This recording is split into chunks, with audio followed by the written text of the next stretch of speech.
ये एक चीज़ डालें और कमाल देखें, इतना शानदार चना पुलाव आपका तैयार होगा कि सब उंगलियां चाटते रह जाएंगे।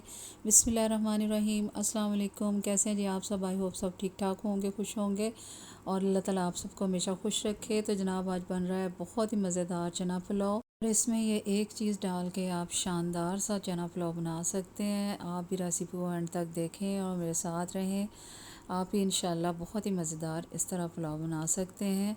तो जनाब अभी तक आपने सब्सक्राइब नहीं किया तो पहले चैनल को सब्सक्राइब कीजिए। मुझे सपोर्ट करने के लिए आप सबका बेहद शुक्रिया। वीडियो पसंद आती है तो प्लीज़ थम्स अप करें और आप सब अपने दोस्तों और अजीज़ों में शेयर करें। आप सबका एक दफ़ा बहुत शुक्रिया। तो चलें रेसिपी स्टार्ट करते हैं। बिस्मिल्लाहिर्रहमानिर्रहीम। यहाँ पर सबसे पहले मैंने एक बड़ा प्याज लेके और 2 तेज़ पत्ते ये ऑयल के अंदर डाल के तो इनको ब्राउन कर लिया और इसके अंदर लहसुन, अदरक और सब्ज़ मिर्च का पेस्ट बना के मैंने थोड़ा सा पानी डाल के उसके अंदर रख लिया है।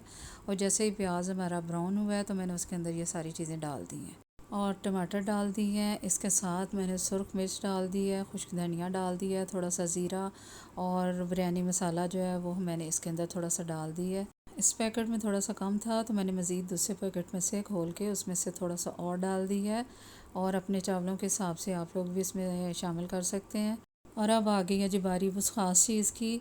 तो यहाँ पर मेरे पास कुछ हड्डियाँ पड़ी हुई थी बड़े गोश्त की और थोड़ी सी बोटी उसके ऊपर लगी हुई है। बस इसके अंदर मैंने नमक, हल्दी, खड़े मसाले और प्याज, लहसुन और तेज़पत्ता ये सारी चीज़ें शामिल करके थोड़ा सा पानी शामिल किया है और इसकी यखनी बना लेनी है। हड्डियों को गलाने तक अच्छी तरह से इसकी यखनी निकाल लें और इस यखनी को हम अपने चना पुलाव में शामिल करेंगे।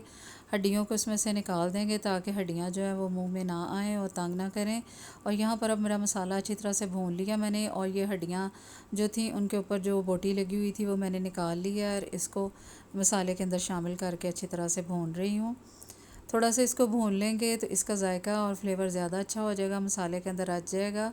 अब यहाँ पर मैंने चूँकि यखनी मेरी गर्म थी और मेरे पास बॉयल्ड चने भी थे जो मैंने उबाल के रखे हुए थे, नमक और थोड़ा सा दालचीनी का टुकड़ा डाल के मैंने चने बॉयल कर लिए थे और चावल, ये सारी चीज़ें मैंने इसमें शामिल कर दी हैं।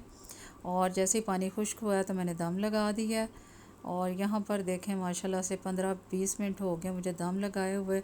शानदार सा दम हमारा जो है वो लग गया है और बहुत ही ज़बरदस्त चावल तैयार हुए हैं। मैंने यहाँ पर ऑयल बहुत ही कम डाला था और यखनी में से जो उसका अपना ऑयल निकला था, उसका अपना रोगन, उसी ने ही चावलों को इतनी ज़बरदस्त लुक दी है कि देखें चावल खिले खिले और बिल्कुल अलग अलग दाना और जायके से भरपूर, लज्जत से भरपूर इंशाअल्लाह ताला बहुत ही मज़ेदार ये आपका पुलाव बनने वाला है। आप लोग भी ज़रूर ट्राई कीजिएगा। इसी तरीके से आप यखनी डाल के इसको ज़बरदस्त बना सकते हैं और ये बहुत ही लाजवाब मज़ेदार चावल बनाकर बस अपने घर वालों की दावत करें और वो खुश हो जाएंगे इंशाअल्लाह ताला।